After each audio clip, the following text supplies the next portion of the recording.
Binance is apparently launching their own marketplace for NFTs in June.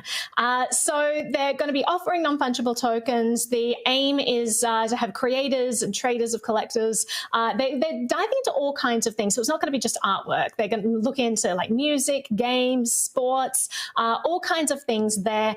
And then it's interesting because we're talking about these premium events in the sporting world, and Binance seems to be tagging onto that as well. So apparently the platform will be divided into two main parts: premium events and trading market. And so creators will receive 90% of the proceeds for the premium events, and Binance will charge a 10% fee for that. And the idea is that it will be able to highlight certain things in exhibitions, put them at the forefront, maybe bring more crowds in, more eyeballs to these pieces. And so it's interesting that we're kind of going to this curated world, these galleries and things like that. It is becoming, it is starting to parallel the existing art world a little bit. But I'll throw this to the group. Will, what are your thoughts on this new Binance platform? So the first thing that interested me was that it's launching in June, which is kind of late. Binance is also kind of pretty quick as regarding exchanges, like compared to the Coinbase of the world, extremely quick. Compared to some other products out there, like also very quick. So I'm surprised that it's launching in June. That'd be about 6 months after the NFT craze started. So that seems pretty late. Might even be dried up by then. Somehow NFT bubble still has legs even in April, but 2 months from now, I really don't know what the market looks like. Maybe it's still kicking. For Binance itself, though, I think there is an interesting aspect with artists. So a lot of artists don't like putting their artwork on Binance Chain because they kind of see it as a ripoff of other platforms like Ethereum, because it essentially is just a copy and paste of the Ethereum code bank and then change a little bit on the back end to make it work for Binance to more or less kind of be able to push where it's going. So I don't know who's going to put their products on Binance Chain. So that's another question. And maybe we'll just see, like, maybe people do choose Binance for other reasons than they're choosing Ethereum right now. But there's a lot of questions, I think, with this particular product. So interesting story. And I guess we'll see where it goes in June. But give back to you, Naomi. Yeah, Jen, I'll throw it to you first.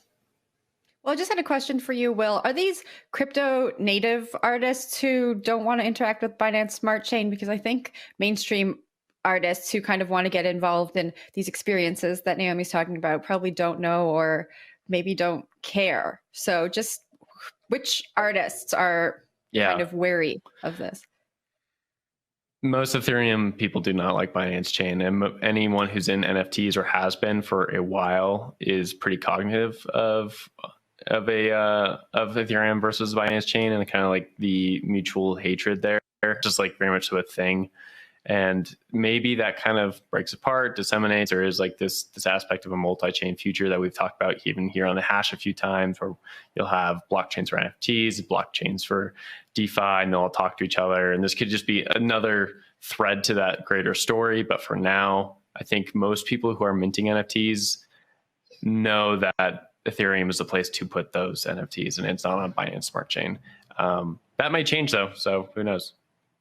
But aren't most of the people who are minting on Ethereum right now out of money because of the gas fees?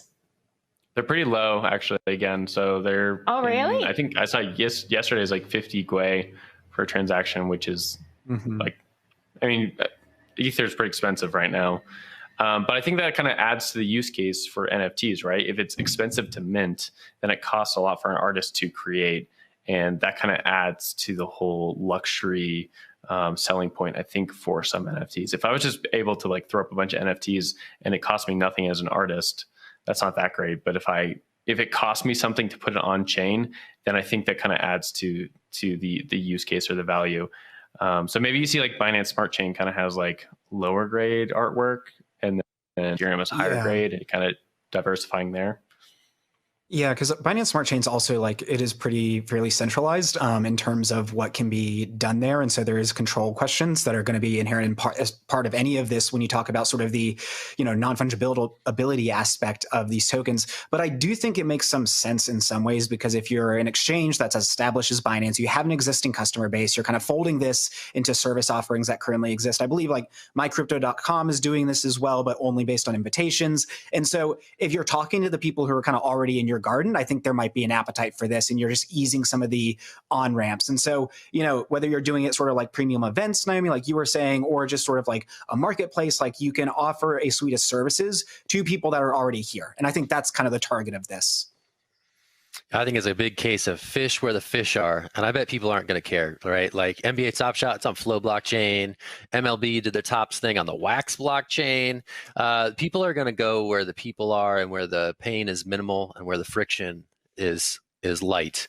And I think that for that reason, the Binance NFT platform is quite interesting, right? I'm a big sports league, or I'm a big entertainment promoter, and I want to get my NFTs to as many people as possible. The idea that this integrates with existing Binance accounts then becomes quite attractive for like the long-term sort of plateau of usefulness that NFTs could like attain in the future. So the fact that they're rolling out this play, I think, is pretty interesting, and I'd be curious to see how they innovate on it going forward, because Will, as you mentioned, they move pretty quick.